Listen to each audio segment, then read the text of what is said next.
Hello and welcome to Megawatt News. We've just finished filming next week's episode from the Museum of Computing, so stay tuned for that. But in the meantime, here are the day's headlines.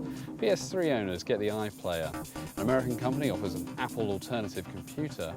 Sony show off a new digital camera. And there's rumours abound that there's a new DS inbound.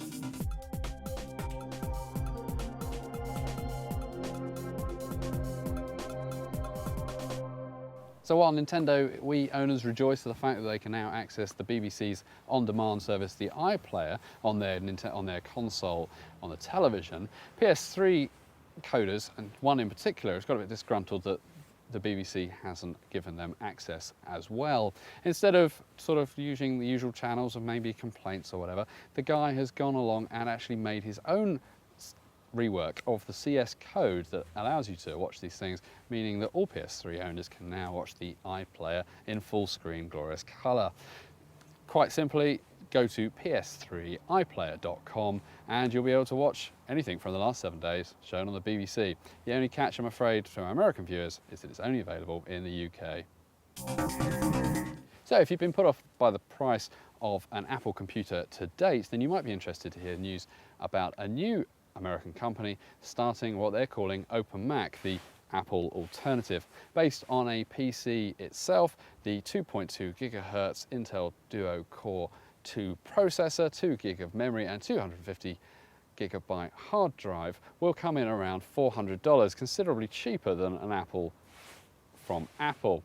The catch, well, it seems that everything will run on an emulator, so you'll be able to still have full access to Apple Leopard, but with Apple saying that anybody that porting their operating system onto a third-party machine automatically breaks the end-user license, we expect a lawsuit very shortly.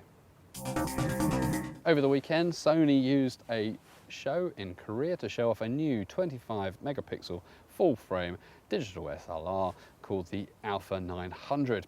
Although details are incredibly thin on the ground, the news comes from a separate Korean conference of Samsung continuing to develop its digital camera range with Pentax. The rumour there, or the hint should we say, is that a full-frame sensor will also be coming to them in the near future. Unfortunately, it's only at a design concept stage at the moment, so don't expect anything in the next couple of weeks, but it shows that slowly digital photography, certainly at the higher end, is going full-frame, big megapixels, and it's something to keep tuned into. Rumours were abound the internet at the weekend that the Nintendo DS is about to get a refresh, 2 years after the last refresh, and strangely enough, 2 years before the refresh before that. So, is it time? Well, according to gaming sites around the web, the new DS Extreme will probably come out in July at the E3 conference in Los Angeles, and also not feature the Game Boy Advanced slot cartridge expansion port, therefore saving price and probably hardware costs in the total.